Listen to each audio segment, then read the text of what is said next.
family safe by tuning into the WHOW platforms on AM, FM, or streamed online, as well as on WEZC 95.9 FM.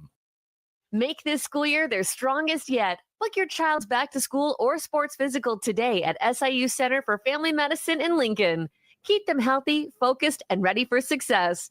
Find out more by clicking their icon at DeWittDailyNews.com. Hi, I'm Brett with Central Cremation Center. We're proudly offering pet cremation services to help keep your faithful companion close to you. Learn more about our pet services by clicking our icon at DeWittDailyNews.com. From the newsroom of Regional Radio and DeWittDailyNews.com, I'm Ben Hubbard with this expanded morning newscast.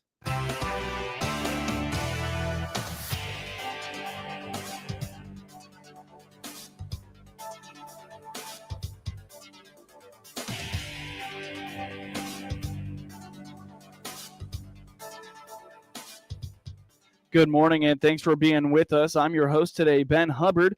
The news is brought to you by Baum Chevrolet Buick in Clinton, your Silverado headquarters, as well as Connexus, offering fiber internet in Clinton. Click their icon on DeWittDailyNews.com to find out more. And as always, the morning show streams to Facebook and YouTube, courtesy of Peterson Insurance, your Pekin Insurance agent in Clinton.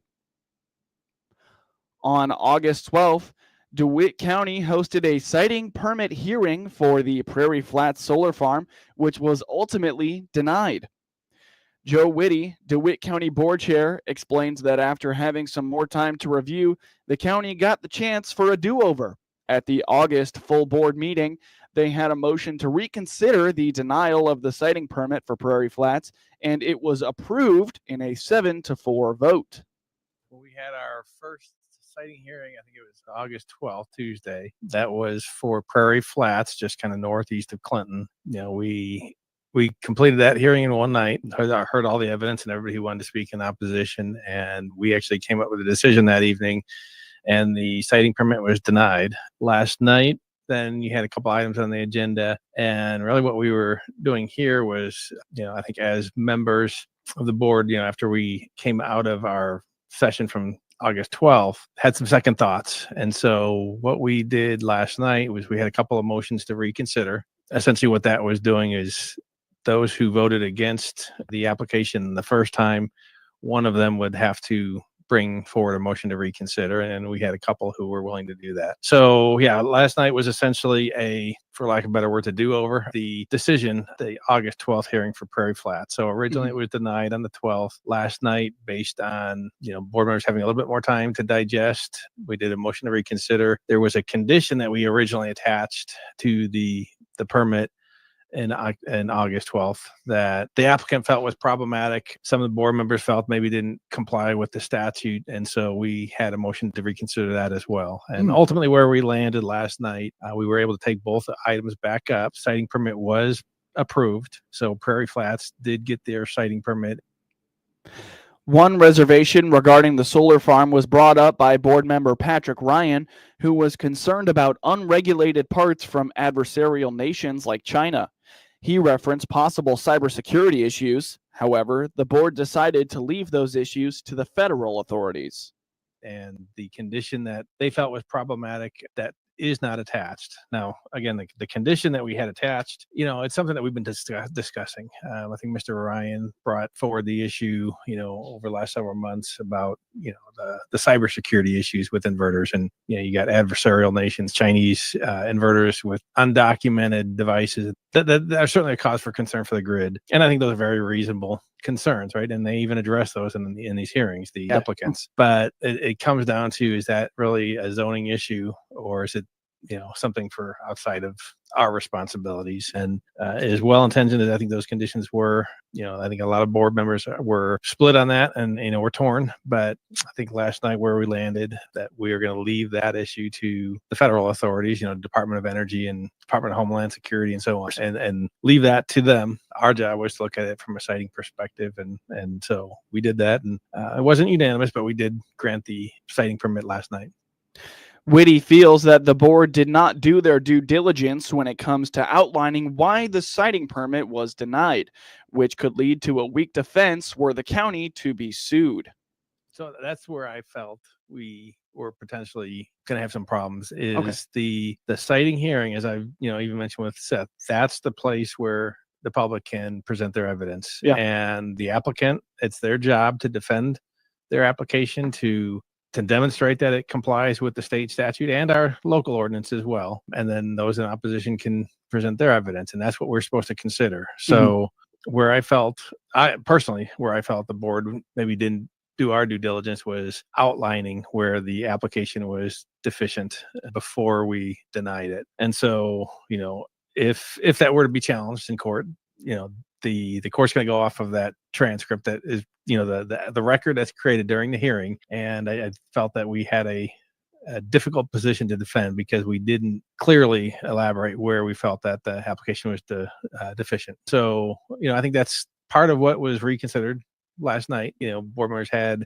maybe didn't clearly elaborate where they felt the application was deficient. I know Mr. Carter made some comments last night where he felt it was, but ultimately, again, I think it passed last night. I want to say 7-4, 7 in favor, 4 against. So it's not easy, right? The county expects more solar applications to come in the near future, and Whitty says each one can be vastly different. Coming up shortly on this expanded newscast, Bement School works on ongoing facility projects. A longtime food vendor is returning to this year's Farm Progress Indicator. On the WHOW Morning Show Wednesday, Caitlin Mellendorf, nutrition educator with the University of Illinois Extension, told Regional Radio that for more than a decade, the Extension has been serving food at Farm Progress as a fundraiser.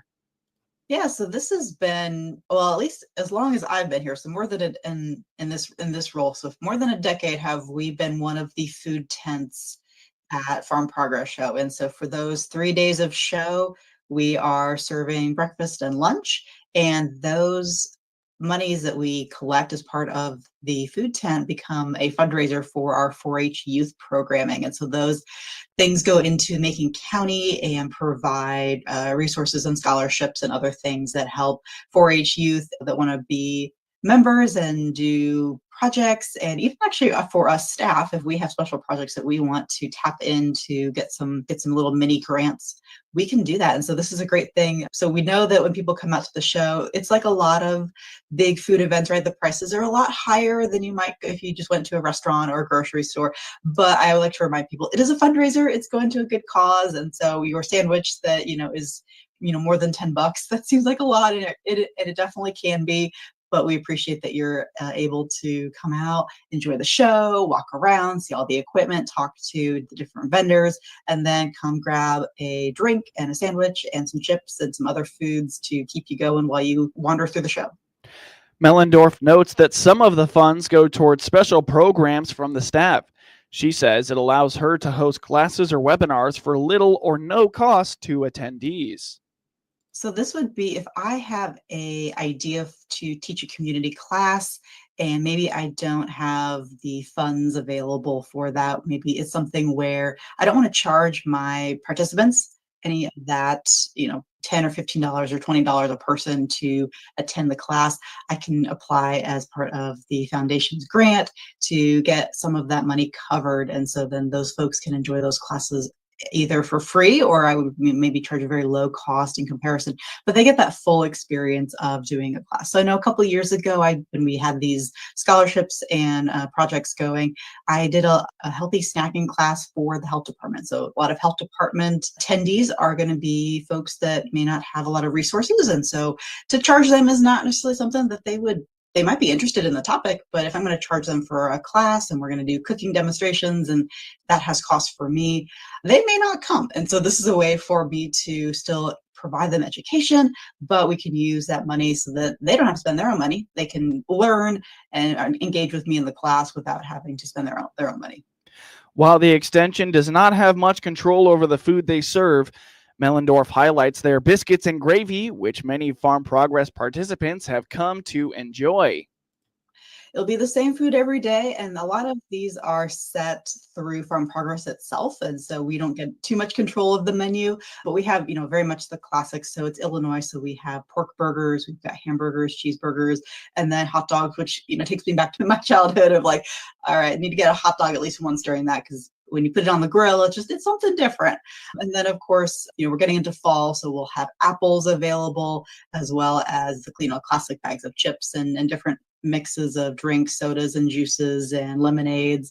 And then for breakfast, we're kind of excited. We always do a biscuits and gravy style breakfast. So something a little different than just like, an egg sandwich or something. We get people that come to our tent just for the biscuits and gravy. Yeah, so they can come to third and fourth progress. So the tent, for those that have not been to the show before, the tent for us, for the food tents, they span both sides of the street. So whether you come down third progress or fourth progress, you'll eventually come to the same tent. It's just north and south sides of that tent.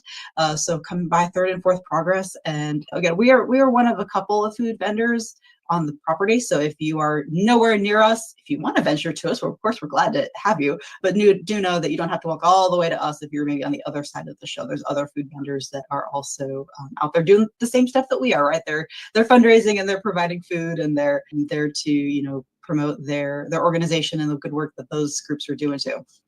As the summer comes to a close, it gives us opportunities to utilize fall foods in our diet, and we'll have more on that with Mellendorf this week on Regional Radio.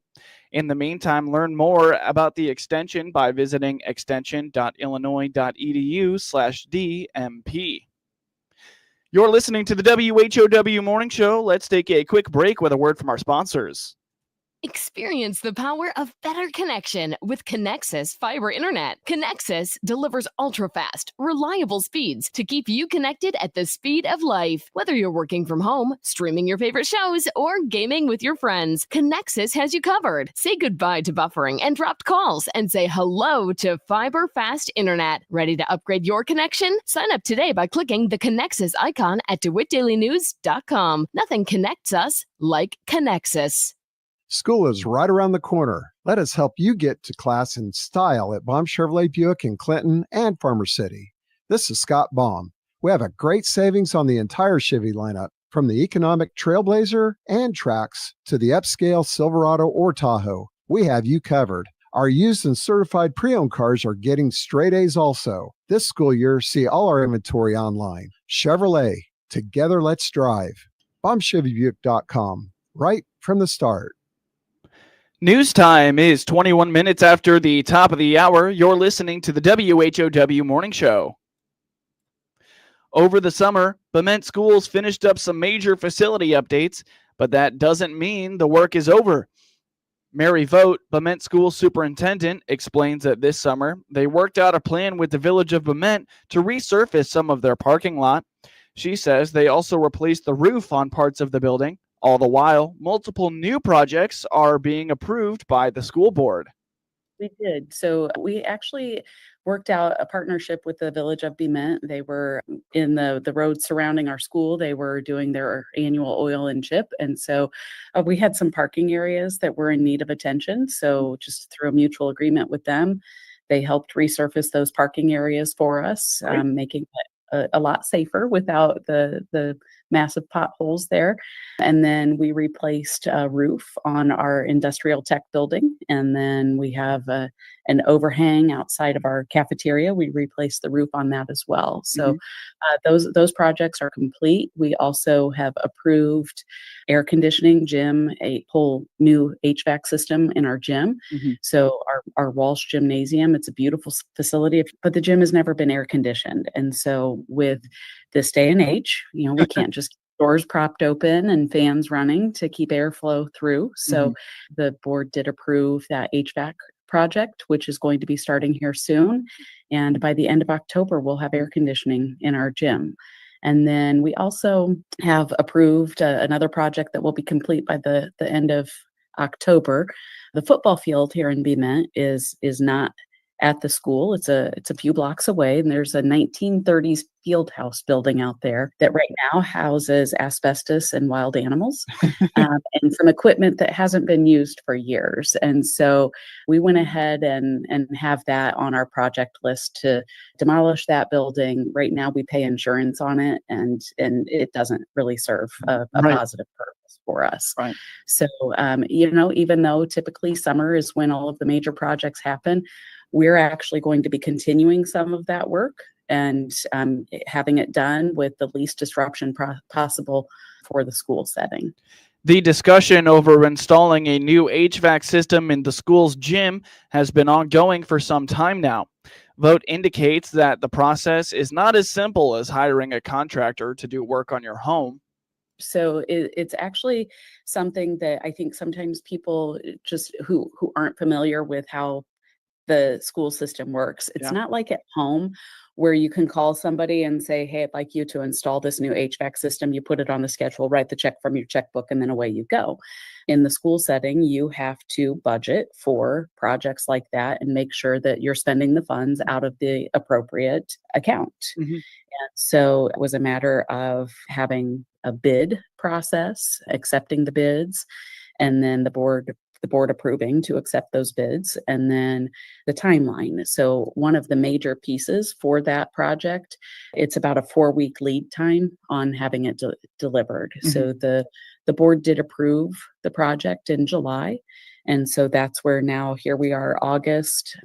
Sorry, I misspoke, in June. They approved the project in June. And then having the process of the company that the bid was awarded to, now they need to work with all of their independent contractors and people for the various parts of the project. So, again, it's not like at home where you make a couple of phone calls. This is a major project. And so the timeline, again, they'll get started here pretty quickly and then be done by the end of October.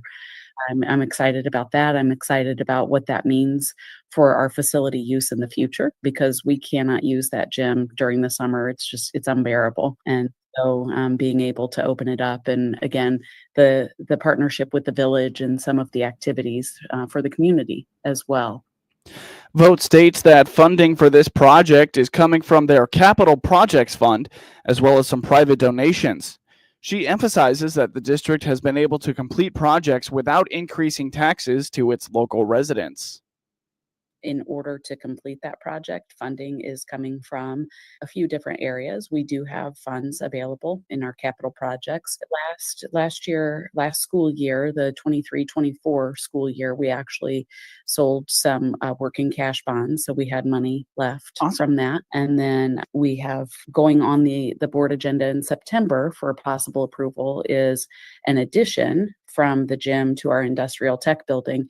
And so using those working cash bonds, again, we also issued an additional working cash bond here this school year as well. And then we've had some private donations. And so just trying to get the word out to the community that, we are committed to improving the facilities, the work that's been done in the last 3 years. We've completely redone the network. We have replaced technology. We have upgraded our security system. We've installed new cameras, new intercoms. And, at this point, we've done all of this without a referendum, without asking for any additional money in taxes. The tax has remained level for the last 3 years. And so that's where we're working closely with King's Financial as well, and them helping us through that process of the working cash bonds to make sure that we're honoring the taxpayers, but then also making improvements to the facility. Vote indicates that the construction in the gym could possibly interfere with normal PE classes and some fall sports programming. However, they have already been in contact with their co-op partners, Sarah Gordo's athletic director, to plan ahead. Potentially. And so, our first day back, sharing that with the entire staff that, this will disrupt part of our school day. But it's so important to communicate early and often. And so making sure that the staff is aware, first of all, yes, it's going to interfere. When I have the dates that it will interfere, I will let you know. But here's, the approximate timeline. I think that we might need to move some of those gym classes. We co-op our sports with Sarah Gordo. And so, our AD has already talked with the Sarah Gordo administration and given them a heads up that there might be some games that we need to move. And truly, I think it will be minimal if we have to move any games.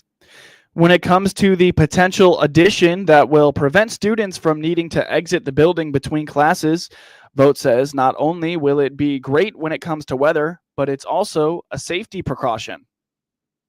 It really is. And it also will help. I feel like right now our office staff is desensitized to the sound of people buzzing to get in because it's, every 42 minutes, you've got a group of kids who are buzzing to get back in the building. And so it just logically, it doesn't make sense that we're sending kids outside and then buzzing to get back into a building where everything's locked. But again, that partnership with the community, this will provide ADA entrance into the building, ADA restrooms. So it will be a situation talking with Bob Stevens, our village president, just, let's face it, a natural disaster could come through. We might need a cooling center, a warming center. So if we as a school district, my long-term goal here is to have a generator that would power that gym and the addition area so that we could continue using this facility as a place for the community. Bement schools continue to be committed to improving their facilities for the safety of their students and the quality of education they aim to provide. Learn more by visiting bement.k12.il.us or find Bement Schools on Facebook. Now for your local obituaries. Bruce A. Mandrell, 63, of Clinton, passed away at 8:37 p.m. August 16th at his family residence in Clinton. No services are planned at this time. The family has entrusted Calvert Funeral Home in Clinton with cremation rights. Memorials may be directed to Second Chance Pet Adoption. Online condolences may be made at calvertmemorial.com. Get news anytime from your computer or your mobile device, all free, all the time at DeWittDailyNews.com. With SRN News, I'm Rich Thomason in Washington. Allegations of mortgage fraud are cited as President Trump hands a Federal Reserve governor her walking papers. But Lisa Cook refuses to step down, insisting the president lacks the authority to fire her. Now, the crime fighter-in-chief is taking aim at cashless bail. President Trump argues a policy of allowing people to be released from jail without paying any money before trial results in more crime. It was a solemn event, President Trump marking the 4-year anniversary of the deadly U.S. military withdrawal from Afghanistan under then-President Biden. Southwest Airlines will require plus-size travelers to pay for an extra seat in advance if they can't within the armrests of a single seat. On Wall Street, the Dow futures are down 55 points. NASDAQ futures off 38. More details, srnnews.com. This Hometown Illinois Radio Network report from the Farm Progress Show in Decatur, Illinois, is being brought to you by the Illinois Corn Marketing Board. I'm Randall J. Miller. Myself and Seth Lawrence have team coverage next. Here's Dirk Rice, a member of the Illinois Corn Growers Association. Planning to seed cover crops this fall? Worried about the costs in a tough financial time? Members of the Illinois Corn Growers Association save an average of $200 or more with a cover crop coupon from their association.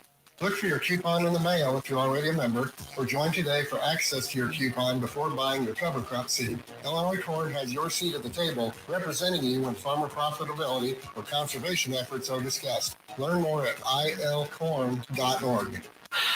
From the Farm Progress Show 2025 in Decatur, Seth Lawrence with this report. We're with Rick Wild, who is the show manager for Farm Progress. It's always a toss every year.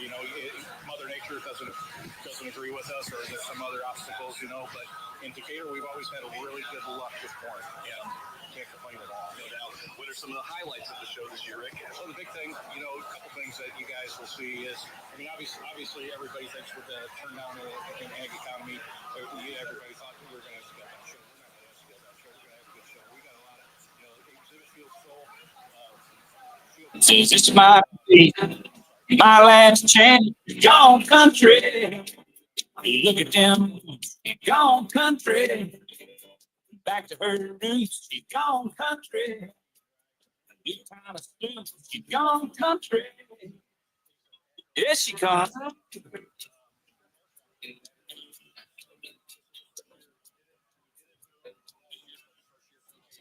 Those folks think he's dead.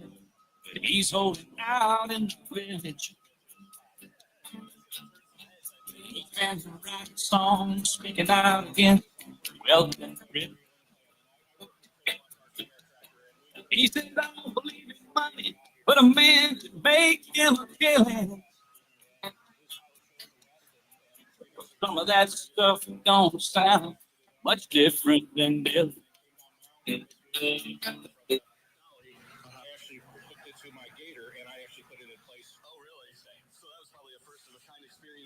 First experience on me as far as putting it in place. I got the opportunity to take it out of place in Boone last year. Yeah, definitely. So one of the things that is of interest, I think, for this year is the changes in the drones and what's going to happen there. You know, drones obviously becoming a big part of agriculture. Speak to that a little bit and tell us the story behind the Sure, absolutely. So last year in Boone, I had some guests from the FAA that were brought to the show. And they're all very good about it, but it was more of an education for me because as not a drone operator, but as just a show manager, there was a lot of the rules and regulations that we as managers wouldn't know, but the drone operators would. Well, it was all good conversation, and we decided, I thought, how can we make this successful? Because drones are not going away. They're going to only get big. They're only going to get bigger and bigger, and there's a lot of applications that they could be doing. So this year, instead of having them in the ride drive, which is what we've done in the past, we are actually giving them their own area. So they'll basically have a 40 by 60 tent that's in the northeast field. 500-foot square area that is roped off for those folks. And anybody that's attending, anybody that wants to come see it, basically will come down mound. There'll be a board when you come out gate 3 directing you to the drone zone. Once you get down there, you'll be able to go into the tent and not only get to the clear sides of the tent, but see the drones the drones in action. But you'll also be able to look at the TV screens that are in there just to see what the pilot's seeing when he's flying. You're listening to the Hometown Illinois Radio Network. This Hometown Illinois Radio Network report from the Farm Progress Show in Decatur, Illinois, is being brought to you by the Illinois Corn Marketing Board. For a free podcast of our reports, go to hometownillinoisradio.com. This is staff meteorologist Jennifer Wojcicki with your regional radio forecast. Sunshine mixed with clouds at times today, with daytime highs approaching 72. Northwesterly winds 5 to 10 miles per hour. Clear skies tonight, lows dip down to about 49. Daytime highs approaching 76. Tomorrow, sunshine mixed with clouds at times. Hear weather twice an hour or online anytime at DeWittDailyNews.com. Currently 53. Let's check Ag News on the RFD Radio Network. I'm DeLois Yonke. Today is day one of the Farm Progress Show indicator. Fantastic weather forecast for all 3 days and beyond, for that matter. Be sure to stop by tent 753. Illinois Farm Bureau will be launching its Advantage campaign, highlighting the value of IFB membership, including its impactful advocacy, trusted information, and meaningful development. Visitors to the tent will be able to engage with IFB staff, also County Farm Bureau leaders, and the ever-popular ice cream truck provided by Jasper County Farm Bureau. Parked between the Country and IFB tents, Country Financial is number 749. Show hours each day are 8 to 4. You can plan for your event by going to farmprogressshow.com. Meanwhile, DuQuoin State Fair is going on. Big expectations for an event that last year drew more than 200,000 people, including the Farm to Fair dinner set for August 29 from 5 to 7, offering fairgoers a locally sourced meal and a chance to learn more about where their food comes from. The dinner is designed to connect consumers with the farmers who grow their food. A meal of brisket, pulled pork, sweet corn, green beans, potato salad, coleslaw, and peach cobbler, donated by local producers and the Illinois Beef Association. You can learn more about that and also the lineup of grandstand events from the article at farmweeknow.com. In Washington, the ethanol industry is only partially satisfied with the latest U.S. EPA action on small refinery exemptions, or SREs, from the renewable fuel standard through last year. RFD's Washington correspondent Matt Kay reports. EPA granted 140 full or partial exemptions, denied 28, and declared 7 ineligible. But the Renewable Fuels Association still claims the granted exemptions should not disrupt the marketplace or reduce actual renewable fuel consumption, though RFA head Jeff Cooper told the annual National Ethanol Conference this year. Together, these petitions represent roughly 5.5 or 6 billion gallons of renewable fuel blending requirements. Let me say that again. 5.5, 6 billion gallons are at stake with these petitions. But today, Cooper's Group points out, EPA is granting exemptions to small refineries who've already met their RFS obligations and reallocating exempted volumes for 23 and beyond. RFA continues to question whether small refinery exemptions are justified at all. We are strongly encouraging EPA, and we strongly believe that the agency should continue the judicious and careful approach that it has taken to SRE petitions over the past 4 years. But if any petitions are granted, the exempted volume should be restored and redistributed to ensure the finalized RVOs are kept whole. Referring to renewable volume obligations, oil refiners have challenged SRE denials in the courts for years. The Supreme Court ruled in June such a national issue belongs before the D.C. Circuit that handles those, not the 12 regional appellate courts, a ruling sought by the biofuels industry. For the RFD Radio Network, Matt Kay, Washington.